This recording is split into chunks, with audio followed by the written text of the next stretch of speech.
Hola, soy Antonio García Villarán y estoy muy contento porque me ha visitado aquí en Sevilla mi gran amiga Llano Lloro, aquí una gran maestra de la pintura zen, de la pintura Sumi E, que, bueno, ahora vamos a hablar un poco. ¿Cómo está? ¿Qué tal, Antonio? Muy bien, pues feliz de estar aquí contigo. Bueno, Llano Lloro, que ella realmente se llama Susana Llorente. Susana Así es. Llorente. Pero cuando nos conocimos hace 4 o 5 años, Sí, a mí me gustó mucho la historia de tu nombre. sí. ¿Por qué te llamas Llano Lloro? Cuéntame un poco de eso. Bueno, pues fue una cosa casual, hubo una coincidencia que había pasado unos días llorando Sí, amargamente, en así, general, ¿no? en general, lloraba la vida, lloraba el dolor ajeno y el propio, yo no sentía ningún dolor, pero en fin, el caso es que me enganché en el llanto durante 3 días. Después pasó un tiempo, creo que esto no fue inmediato, pero sí recordaba este suceso. Y una noche, a través de escritura automática, estaba pensando bueno, eran mis inicios en la red, iba a crear mi página de Facebook y entonces estaba ahí pensando un poco en la imagen.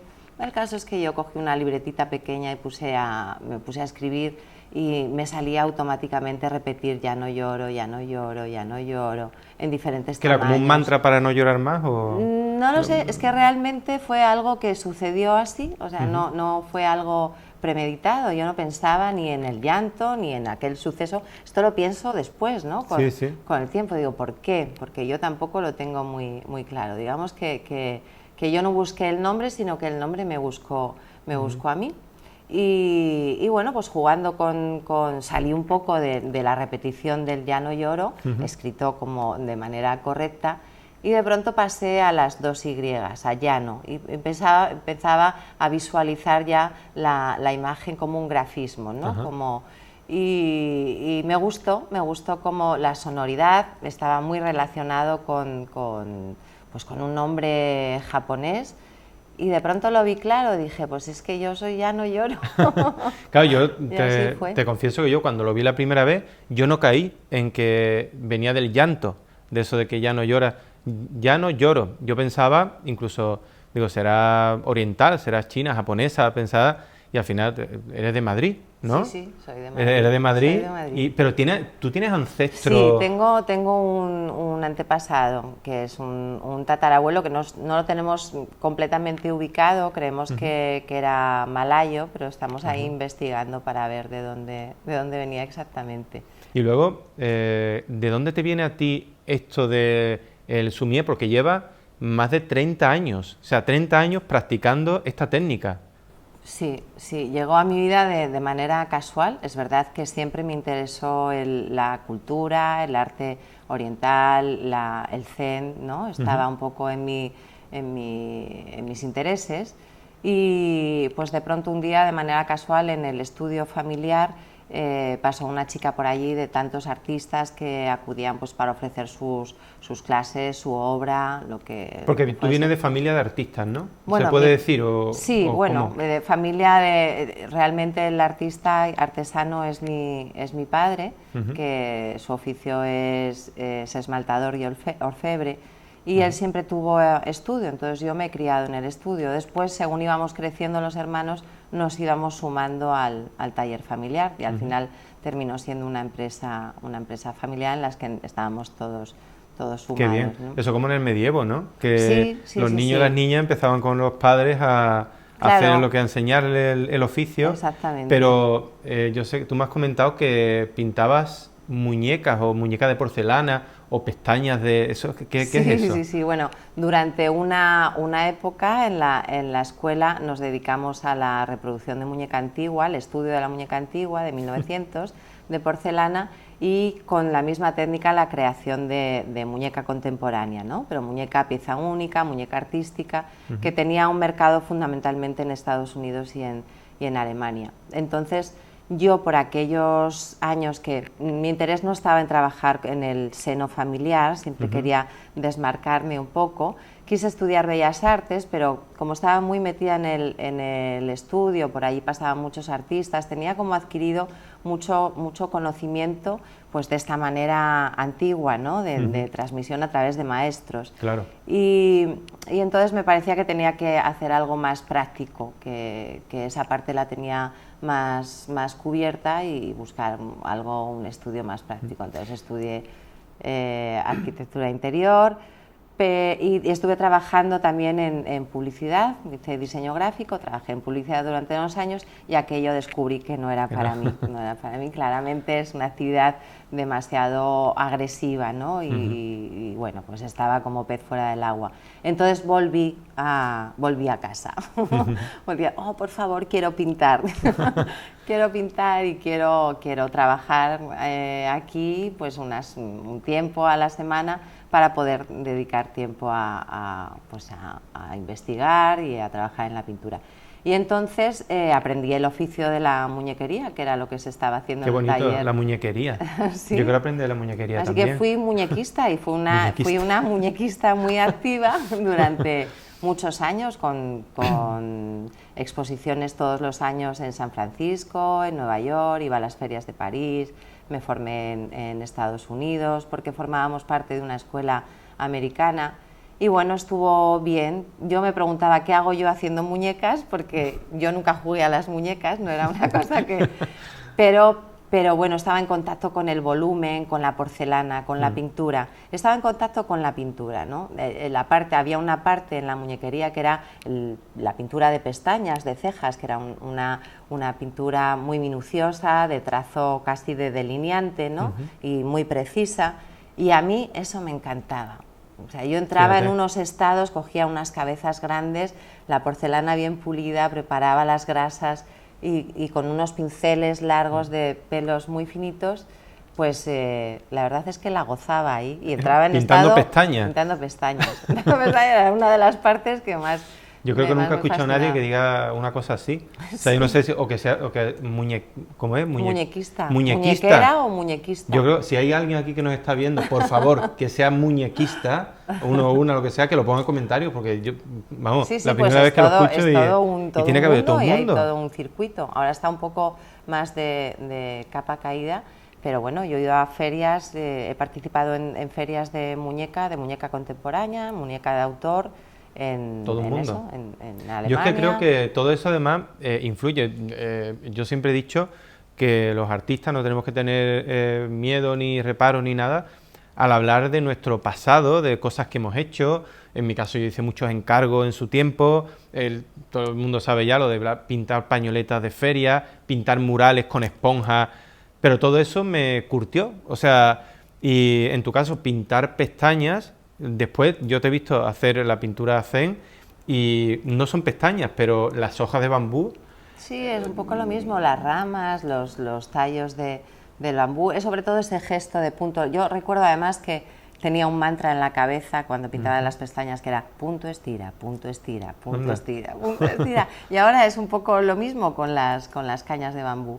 Entonces apareció por el taller familiar Lourdes Parente, que es una artista brasileira a la que perdí la pista. Ella estaba casada con un calígrafo japonés y había estudiado Bellas Artes, pintaba y claro, en contacto con su pareja calígrafo, ya sabes que el sumie y la pintura oriental está muy ligada a la caligrafía, pues se introdujo en el mundo de la pintura de tinta. Y claro, esto en los años 90, que no teníamos internet y el acceso a esto era como casi misión imposible, pues yo lo recibí como un regalo. Apareció esta chica por allí, yo no estaba en ese momento del taller, me acuerdo que iba con un amigo en moto y me llamó no, que no tenía móvil, en esa época no había... A voces, ¿no? Me había llamado a casa mi hermana para decirme, oye, vente para acá, que ha venido una chica y que me está hablando de una técnica muy interesante, nos está ofreciendo enseñarnos, darnos unas clases, y yo entusiasmada fui para allá. Y recuerdo el viaje, entonces teníamos el taller en la calle Brau Murillo, y es una avenida larga, y era primavera, y había muchísimo polen, parecía que estaba nevando. Y entonces era muy mágico todo. Yo iba en la Vespa de mi amigo ahí detrás y todo ese polen como que me estaba polinizando, algo estaba pasando, algo iba a suceder. Y nada, conocí a Lourdes, nos dio un mes de clases, fueron cuatro clases, y nos hizo como la entrega de los 4 tesoros del escribiente, ¿no? Y yo así lo recibí, y entonces cuando empezó a explicarnos las cañas, las ramas de bambú, pues yo dije, bueno, este mundo me fascina, ¿no? Se ligaba un poco todo, mi tendencia a la filosofía oriental, mi atracción fatal por el arte oriental, la cultura, y bueno, pues lo adopté como una práctica meditativa. Ella desapareció. Luego yo comencé a hacer aikido, y en el dojo donde practicaba aikido había un maestro de kendo, que también era español, Alfonso Iudro, que montó una clase de sumie, y dije, ay, esta es la mía. Otra vez aparece alguien que me habla del sumie. Yo continuaba, yo hacía esas prácticas. Además, tenía en mi estudio en Madrid, yo lo tenía en el centro, en el barrio de las Letras, en la calle Moratín, una casa que mi sobrina cuando subía decía, tía, esto es una casa de brujas. Qué guay. Y me había montado con unas puertas antiguas que había encontrado en la calle, como una especie de biombo, donde tenía unas cuerditas con unos rollos de papel de arroz, y entonces me ponía de rodillas en el suelo, tiraba del rollo y me quedaba ahí horas haciendo palotes, ¿no? O sea que era realmente, no tenía ninguna pretensión de pintar, era para mí una actividad de meditación. Y claro, yo es que recuerdo porque yo recibí tu curso, o sea, en CREA 13, yo te contacté contigo a través de Facebook porque vi ahí una persona que estaba haciendo esa pintura y digo, esto es una maravilla, esto no me lo han enseñado en Bellas Artes, ¿por qué no me lo han enseñado en Bellas Artes a mí esto? Claro. Y entonces nos pusimos en contacto, viniste a CREA, Sí.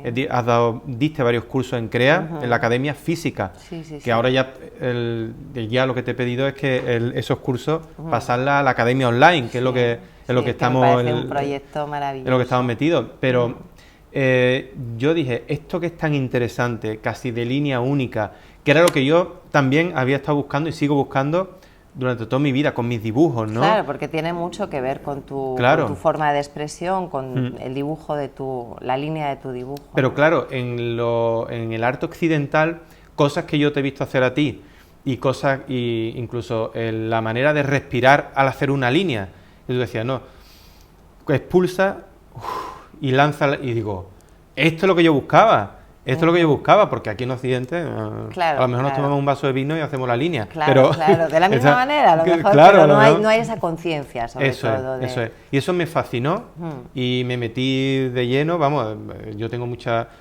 también me puse a hacer los 4 caballeros, después la pintura de pájaros, todo este tipo de cosas que me enseñaste y por eso, y después tú me hablaste de tu gran maestro, ¿no? Sí, después de este paso con Alfonso, que digamos que él me introdujo un poco más en los conceptos, ¿no? Y en la parte filosófica y religiosa, si quieres, de esta práctica del sumie.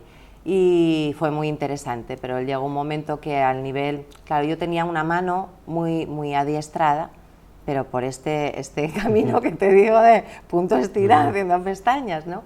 Y entonces él me pasó con su maestro, que yo había estado siempre con profesores, maestros japoneses, porque hice también caligrafía, y este era, Lichipan era un pintor y literato, él estudió literatura, escribía poesía, chino. Y tenía una tienda en Madrid, la primera tienda que hubo de alimentación, de comida asiática, que estaba en la plaza, cerca del Teatro Arlequín, bueno, por Plaza de España.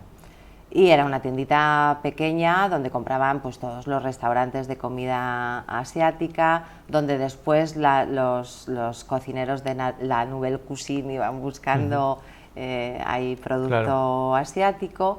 Y él tenía detrás de la tienda una pequeña trastienda llena de espejos, llena de pinturas, papeles sobre papeles, una mesa llenísima de tacos de papeles, la caligrafía, escritos por todas partes, los pinceles. Nada a lo que yo estaba acostumbrada, que era ese orden, ese orden pues pulcro en la mesa, ¿no? Que a mí me gusta mucho, me gusta el ritual. Pero él era, pues practicaba la pintura de tinta, sumie, desde su visión de pintura tradicional. Él estudió pues, desde pequeño la pintura con otros maestros. Y sentí que era pues, una fuente, ¿no? Realmente, que ya se alejaba un poco de la parafernalia, del ritual, de aquello emanaba con una fluidez que realmente parecía que se sacaban los pájaros de la manga, que le brotaban las flores, le corrían torrentes de... Era una maestría total, ¿no? Sí, una maestría y una humildad, ¿no? O sea, que era...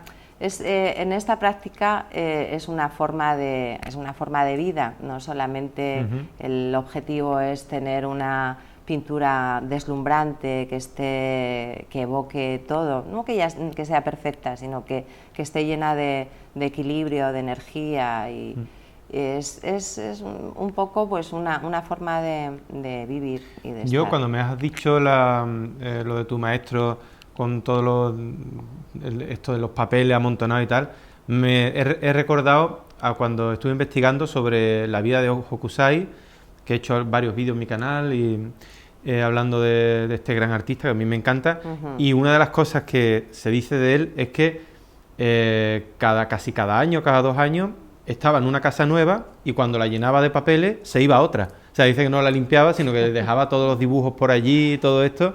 Y entonces me digo, pues tenía que ser una cosa así. Bueno, cuando tú me hablabas de tu maestro y ver realmente la maestría de los dibujos de Sumier, de los pájaros hechos con 3 pinceladas, dice, pero ¿cómo está posado este pájaro? ¡Qué maravilla! Tal. Sí, es que tiene toda la vitalidad, la energía con nada. Con nada. Y entonces yo me imagino, digo, bueno, estos son grandes maestros, estos tienen que enseñar en un dojo o en un sitio, un palacio, y al final, ¿dónde enseñaban? Pues en la trastienda de una tienda de alimentación. Estuve también con otro abuelito que era poeta y hacía caligrafía, que estaba en otra trastienda, en otro almacén chino. Fíjate. En Goya. O sea, que esto era así. La cultura, en el tiempo de Mao estuvo prohibida toda la transmisión de la cultura china, o sea, que miraron hacia otro lado. Entonces los maestros pintaban y enseñaban a escondidas. Fíjate.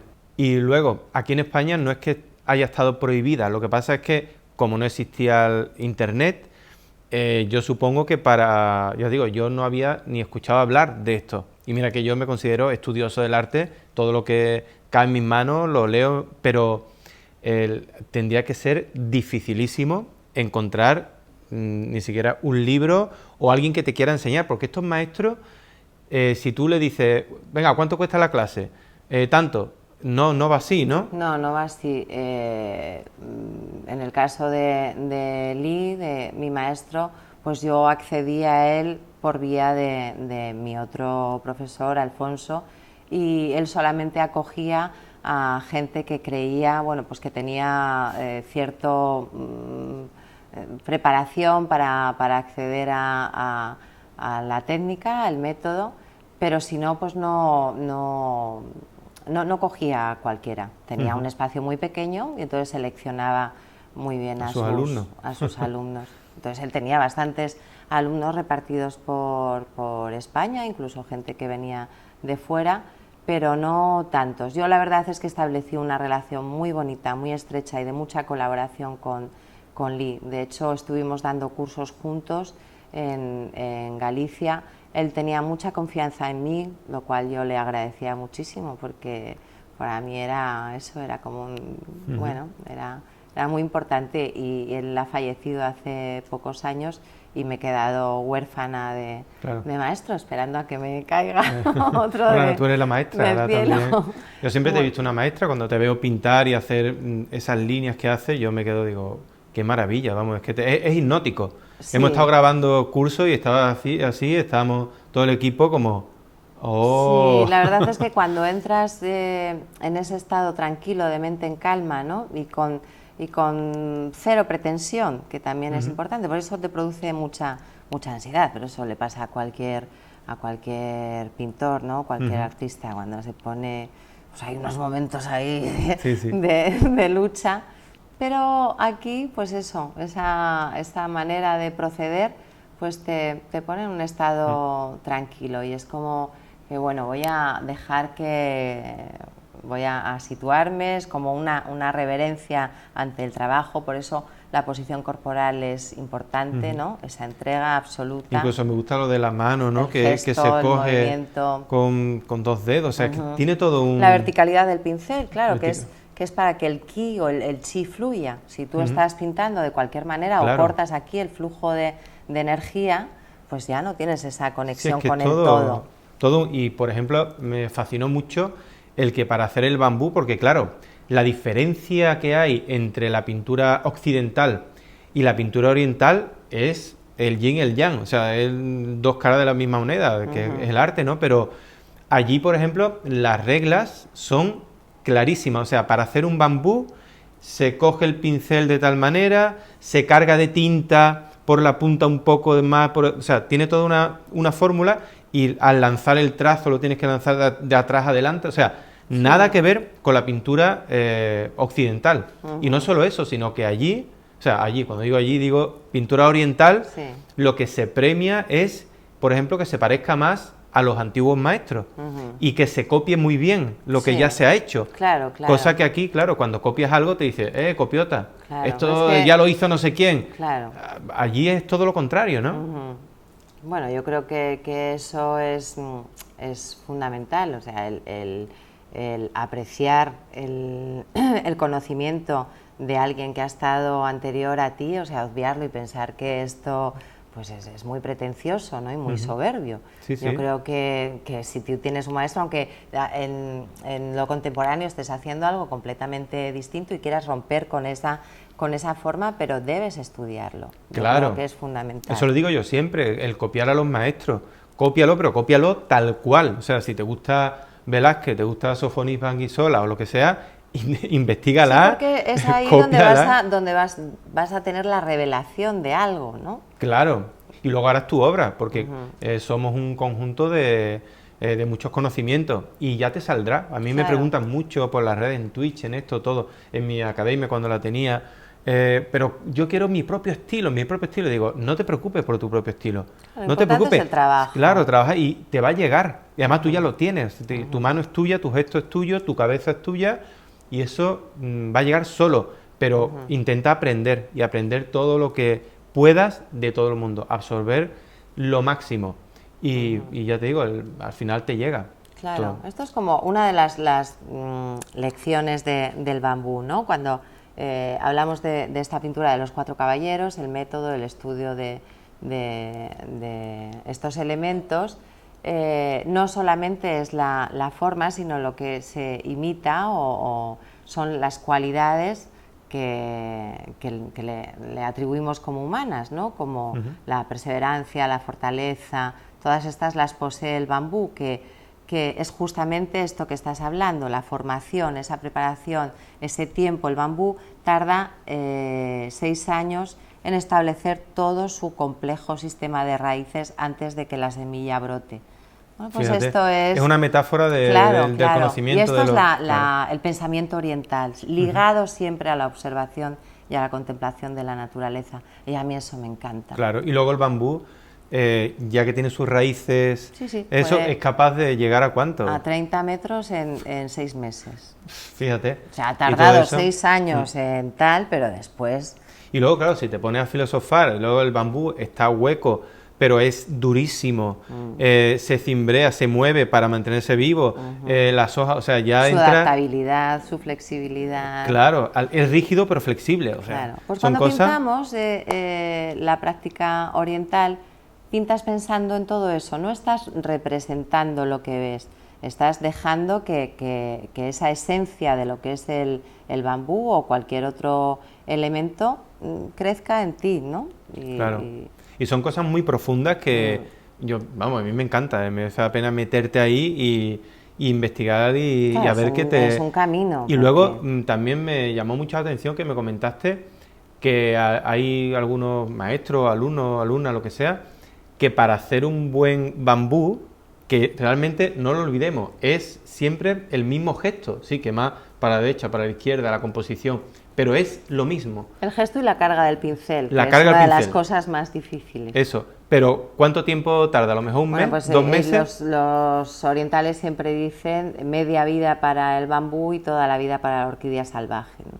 O sea, Porque eso, la orquídea eso es salvaje brutal. es una flor pequeñita, discreta, humilde, muy bella, pero tienes que tener todo el control en pequeño de esa pulsión de movimiento de pincel arriba y abajo, ¿no? Que es como, bueno, pues como cuando mueven las alas los pájaros o las antenas los insectos. Tienes que estar ahí, en esa, Claro, en y esa eso, vibración. eso me fascinó y digo, qué lección de humildad, Sí. ¿no? Porque yo siempre digo, digo de broma, pero también digo, cuando la gente me dice, ay, qué bien dibuja, qué es total, digo, bueno, y cuando aprenda ya verás. Claro, o sea, claro. cuando aprenda, Claro, que eso lo claro. decía Hokusai también, Claro. decía que con 90 años ya conseguiría hacer un dibujo con alma, ya Claro. conseguiría, y esa es la búsqueda en la que los artistas creo que tenemos que estar siempre, e intentar hacerlo cada vez mejor, Sí, sí, sí. Y, Y cuando surge eso, ¿no? Que de pronto haces una obra que tú dices Claro. que no la consideras tuya, ¿no? Porque dices, bueno, en ese momento estaba en estado de gracia, alguien me poseyó el espíritu de la tinta, no sé, yo estaba ahí, tenía mi mano, pero, Sí. pero esto no lo he hecho yo. yo hablo en mis cursos del estado Makarma, que eso me lo he inventado yo, el nombre, pero que es un poco zen, un poco meditación, Sí, ¿no? sí, sí, sí. Que cuando las redes neuronales de tu cabeza empiezan a funcionar y te quedas dibujando, incluso se te duermen las piernas, porque no te das ni cuenta de ni dónde está y tal, y luego te sale el dibujo o no. Pero llegas a un momento en el que el mundo no existe y solo estás tú con tu pintura o con tu dibujo. Y Claro, y a eso no llegas inmediatamente. no, claro, Es y que no llegas estar- todos los días y todo esto. Yo a veces he estado pintando y digo, ¿cuánto tiempo? 3 horas, 4 horas, pero ¿cómo es posible? Si me parece que he estado 20 minutos y es que la mente, el tiempo no lo entiende. No, no, O sea, claro, el tiempo claro. va por otro lado. Claro, claro.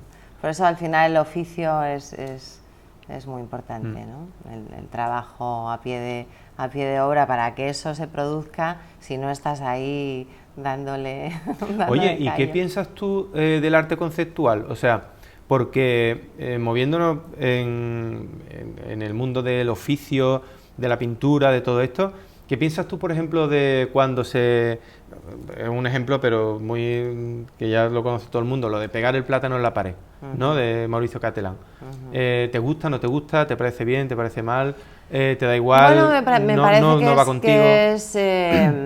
Me parece que tiene su interés. Creo que ahora mismo el arte conceptual está completamente de capa caída y hay un retorno al realismo, ¿no? Sí, yo coincido. Y creo que es una forma de pensamiento que es interesante, pero que no sé si es arte. Claro. Sí, yo lo llamo en parte, porque, claro, aunque pensemos que es arte o que no, yo sí creo que socialmente está considerado como arte, con lo cual cualquier cosa que tú pongas en un museo está considerado como arte. Con lo cual no soy yo quien para decir, esto no es arte, esto sí, vale, está considerado, pero considero que es de un nivel bajísimo porque ni siquiera te hace reflexionar.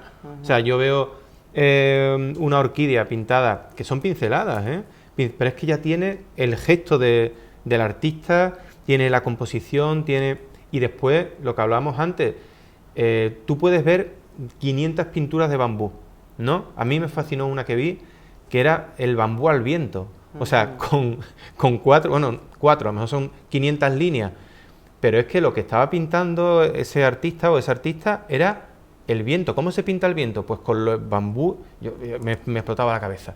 Y todavía pienso en eso, ¿no? O sea, es un tipo de pintura que se hace, bueno, a veces se hace con solo tinta china, ¿no? Negra, blanco con negro, y a veces con un poco de color, pero no es, por ejemplo, este tipo de obra, ¿no? No. Que yo hago también con la pintura al óleo, sino que es la esencia, de la naturaleza. Sí, es como al final es el papel de arroz no te permite la corrección, cualquier pincelada sobre pincelada se va a notar, siempre te va a decir, aquí me la has intentado colar y no, es el gesto único, es el instante, es una radiografía del alma, ¿no? Es una radiografía ese papel y recoge el instante. Y da igual cómo ha salido bien, ha salido mal. Por eso también se tira tantísimo papel. Claro. Y me gustó mucho lo de los 4 caballeros, porque los 4 caballeros son los pinceles, ¿no? Los 4 No, tesoros. los 4 tesoros, eso. Del escribiente. Los 4 tesoros son... Los pinceles, el tintero, la tinta y el papel. Eso. Y me hace mucha gracia porque cada tesoro es un mundo, Sí, ¿no? sí, Hay sí. pinceles de pelo de niños pequeños, ¿no? De bebé, Sí, de sí, bebé. sí.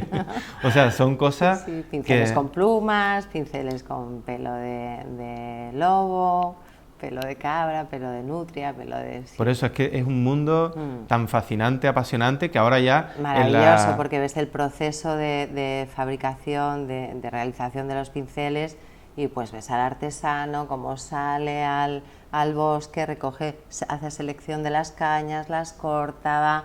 Claro, es que cada elemento con el que trabajas es una joya, Claro. es un tesoro. Y de hecho todos los elementos que tú tienes, cuando pusiste en la mesa para grabar y eso, es que son obras de arte. Son O sea, obras hay de arte. tinteros que son Sí, sí, sí. auténticas obras de Sí, arte. sí, sí. Las propias tintas chinas, que la gente piensa que la tinta china auténtica es líquida, ¿no? Es sólida, es sólida, Sí, sí. ya lo veréis. Pero, o sea, tantas cosas que me da tanta pena de que esto no se enseñe en Bellas Artes, deberíamos aprenderlo. Sí, la verdad O sea, es que sí. ¿por qué solo aprendemos a pintar esculturas griegas, romanas, desnudo, griega, romana? Vamos a ver, que está muy bien, Sí, pero porque es que es interesantísimo, es interesantísimo. es algo que nos perdemos y que pienso que desde aquí hacemos un llamamiento para los que lleven Bellas Artes de todo el mundo, meter una asignatura, 2 o 3 o lo que sea, de este otro tipo de entender el arte, porque es que no nos podemos quedar sin aprenderlo.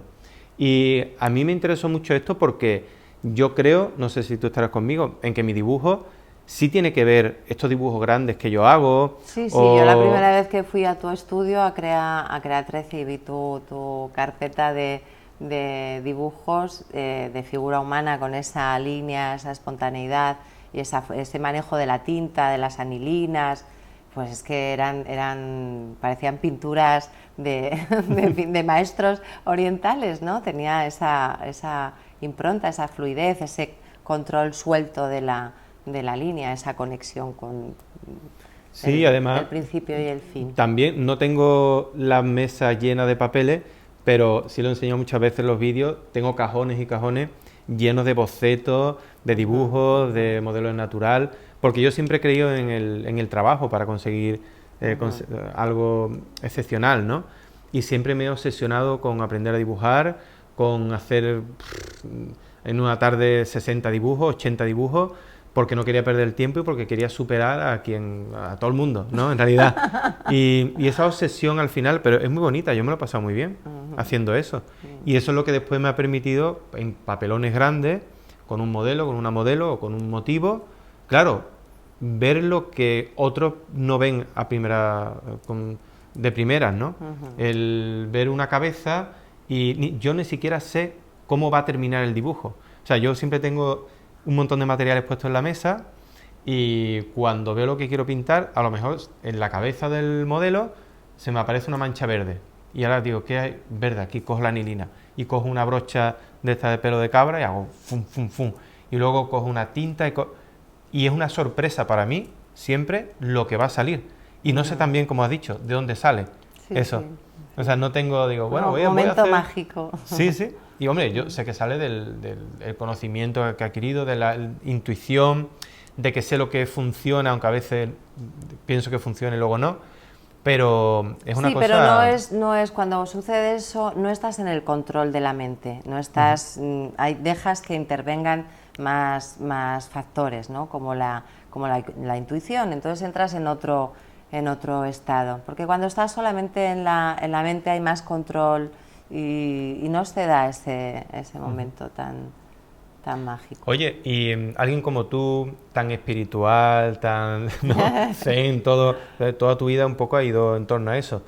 Pues la gente puede pensar que a lo mejor tú haces meditación o eres vegetariano o vegana, o sea, ¿eso va unido o no va unido? ¿Cómo? En absoluto. He tenido temporadas que he sido vegetariana porque la verdad es que no me gusta mucho la carne, pero irme con un buen jamón y cuando hay una carne rica que comer, incluso caza, yo me gusta probarlo todo y como carne, no habitualmente, Sí, sí. pero porque me gusta muchísimo más la fruta y la verdura, que es que me encanta.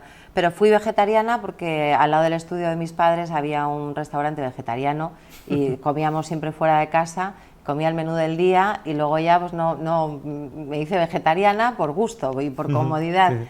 Pero no es necesario. Y tampoco he practicado yoga, he practicado tai chi, me han interesado diferentes disciplinas por conocimiento, pero no tengo la necesidad de estar, o sea, puedo entrar, salir, cojo de aquí, cojo de allá. ¿Pero medita de alguna manera o no? Y sí, yo considero que llevo media vida meditando, pero es mi forma de meditar, una meditación activa que es a través de ese, que es una de los estados en los que entras muy fácilmente con el pincel o con las pestañas de las muñecas, O sea, claro, claro. o con el pincel chino, ¿no? Porque es casi inmediato, es sentarte, coger la tinta, cargar el pincel o preparar la tinta y ya está, tu mente ya empieza a dejar de pensar y estar en ese modo meditativo, pero moviendo la mano, una meditación activa. ¿Y tú crees que, por ejemplo, yo cuando pinto, yo a veces me abro una botella de vino blanco, me pongo música que me gusta, cojo mis pinceles y esto y me pongo a pintar? ¿Estaré meditando activamente También, o no? también, ¿Así por también se supuesto. medita? Así invitamos a todos. Y cuando estás fregando, cuando estás conduciendo, o sea, hay muchos momentos en los que estás en un estado Claro. meditativo, ¿no? Sin Sí, que a necesidad. veces Muchas veces en esta forma de meditación donde tienes que centrarte en la postura, que a veces es incomodísima porque nos empeñamos en hacer posturas que son casi imposibles, ¿no? Claro. Que estás todo el tiempo pensando en me duele aquí, me duele allá y así es imposible meditar. Yo creo que hay muchas otras formas de meditación, que no es necesario entrar en estos papeles. Yo creo que aquí a veces cuando duermo la siesta creo que también medito activamente, Bueno, me parece, siesta... no sé. Sí, también puede ser. Bueno, también me gustaría preguntarte, porque claro, alguien tan, como digo, la gente tiene la idea de la espiritualidad, de lo artesanal, tal, si la red, si tú estás puesta en redes sociales, o si la red ha cambiado algo tu vida, o si no quieres saber nada de la red, ni tienes móvil, ni internet, ni sabes lo que es Facebook, ¿qué opinas de eso? Pues no, mira, para mí la red ha sido básica y una forma Claro. de comunicarme con el mundo. Pues desde un lugar, yo dejé Madrid y me fui a vivir a Costa da Morte, en un lugar remoto del mundo, ahí metida en el mar, en el Atlántico. Entonces no tenía móvil, pero cuando decidí comenzar con el SUM, hice una exposición ahí en el Faro Vilán, con la primera vez que pinté, ¿no? Que pasé de la práctica del estudio a pintar por impulso vital. Pues pinté todo lo que había percibido en Costa da Morte, que era básicamente el viento, la Qué energía guay. del viento, del mar en movimiento, y fue la primera vez que solté la mano, fue una noche, hice una exposición en una noche, saqué los papeles, los puse por el ¿sí? suelo. Sí, sí. Te pintaste toda la exposición en una noche. Anda. Sí. Y entonces los puse en el Faro Vilán, que era un lugar emblemático para mí, porque fue el primer sitio que pisé en Costa da Morte cuando llegué, que es un lugar impresionante, y abrieron un espacio galería, ¿no? Antes era solamente la vivienda del farero, pero abrieron un espacio museo y un espacio para exposiciones. Y entonces, pues prácticamente inauguré el espacio del Faro y coincidió todo, que yo me puse a pintar, que surgió esta cosa y me he ido por las ramas. Nos conocimos por Facebook nosotros. Exactamente. Entonces, ¿fue importante para ti la red? Muy importante porque, bueno, como te decía al principio, para mí la pintura era una vía muy personal de meditación, de acto meditativo. O sea, no tenía ningún interés en pintar un maravilloso ciruelo para colgarlo en en mi pared. Pero bueno, surgió que tuve la necesidad de sacar los pinceles y pinté por primera vez algo que era más personal y que dejaba constatado todos esos años de práctica y de trabajo. Entonces hice esta exposición en Faro Vilán, invité a mi maestro a hacer un taller en la exposición, un taller que vino muchísima gente de toda Galicia, fue un taller precioso ahí en el Faro. Me acuerdo que Lee, subiendo por esas curvas, luego me confesó nunca más en el Faro, porque casi yo me había recién sacado el carnet de conducir y yo me había curtido en esas carreteras. Claro. Me ponías en una autopista y ay, me daba terror, pero por allí yo. Y bueno, pues a partir de ahí, con otro amigo que conocí en Musía, que fue el que me puso las pilas con que, pero ¿cómo estás aquí? Esto tienes que darlo a conocer, la gente tiene que aprender contigo. Hay que hacer una página de Facebook, hay que hacer una página de Behance, bueno, no sé. Una página web o algo, ¿no? Sí. Y necesitas un móvil. Y entonces me puso en acción con esto y empecé a colgar esa exposición, un taller que hice en los colegios de alrededor. Increíble lo del trabajo del Sumier con los niños pequeños. Ah, claro, eso tiene que ser otro mundo. Claro. Increíble, maravilloso. Y los profesores espiaban detrás de la puerta diciendo, esta les ha dado una pastillita para tenerlos aquí drogados, porque eran niños de 4 años. Empecé con los niños de 4 años, que mi niño estaba en el colegio. Y todos en silencio, 1 hora con el pincel en la mano, haciendo todo lo que les decía. ¿Me confirmas que no lo drogabas antes ni nada? No. Confirmado Les que ponía no... música, no sé si el olor del sándal o de la tinta, yo creo que algo hace, pero para que era una prueba clarísima de los beneficios a nivel mental. Y gracias a esa página de Facebook, que es cuando nos conocimos... gracias a esa página de Facebook, pues te conocí a ti, conocí a muchas otras personas. Has viajado mucho, he viajado has hecho muchos talleres. Me ha servido también para ordenar mucho mi trabajo, para ser constante, ¿no? El hecho de tener de publicar algo diariamente, que ahora estoy ya un poco más desligada, pues también me ha centrado mucho.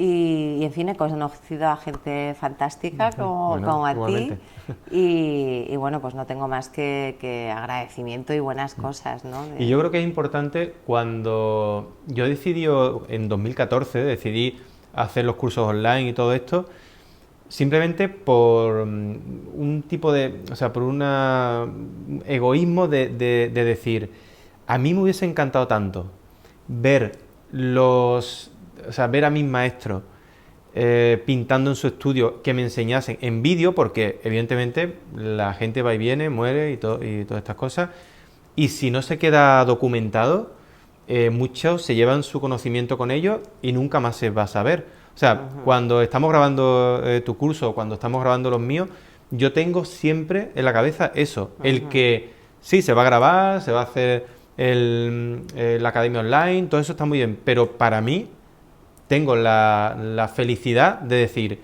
esto se va a quedar aquí para siempre, para que lo quiera ver, pues, como un documento histórico también, y además un conocimiento que tú das, que tú transmites y que lo puede ver gente de todo el mundo, porque claro, tú has viajado por toda España, habrás ido a otros sitios tal, pero a lo mejor un curso que pueden ver 15 personas o 20, lo que sea, no es lo mismo que ese mismo conocimiento que lo puedan hacer en México, que lo puedan hacer en Estados Unidos, en Europa, en todos lados. Eso es maravilloso y yo creo que esa es la gran revolución ahora mismo, ¿no?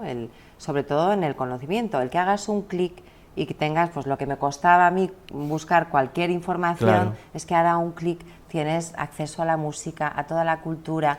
Es verdad que pues como cualquier herramienta, pues hay también mucho ruido, mucho tal, sí, hay de todo. Pero hay que saber dónde se está y qué es lo que quieres también buscar, pero yo creo que eso es... Como hay mucho, también puedes comparar fácilmente.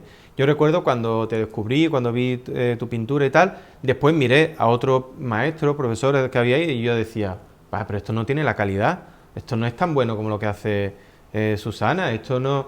Y también tiene esa capacidad y también eso me parece bueno, porque si fuese unidireccional, o sea, solo hay esto, no, hay tanto y cada vez más que ya tú puedes elegir que eso me parece fundamental. Claro, claro, muy importante. Pues mira, me hablabas de esto ahora y me ha venido a la cabeza un recuerdo de mi maestro, de Lee, que también le dieron móvil pues ya muy al final y empezó a whatsappear. Y claro, tú cuando aprendes algo así con un maestro oriental, pues no tienes ni titulación, no es un estudio reglado ni Claro. académico. Pero hubo un día, así de pronto, yo ya estaba viviendo en Galicia, meses sin hablar con él, y me mandó un WhatsApp, el primer WhatsApp que me manda, y me dijo, tú pinta muy bien.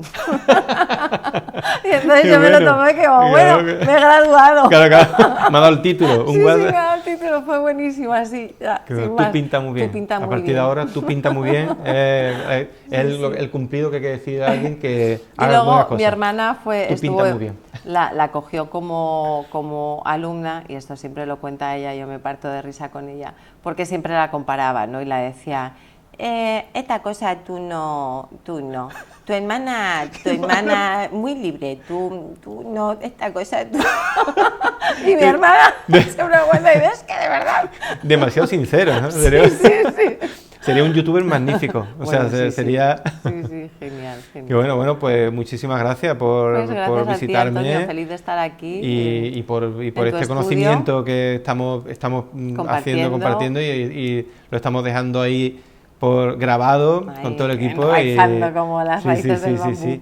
Y a ver si mucha gente, ya no solo los cursos, sino que yo os invito de verdad a que investiguéis la pintura Zen, pintura Sumier, que vayáis a sus redes sociales, que la sigáis, que veáis todo el trabajo que hace, más de 30 años dedicada a este arte, que ya digo, si no lo conocéis de nada, va a ser el descubrimiento de vuestra vida.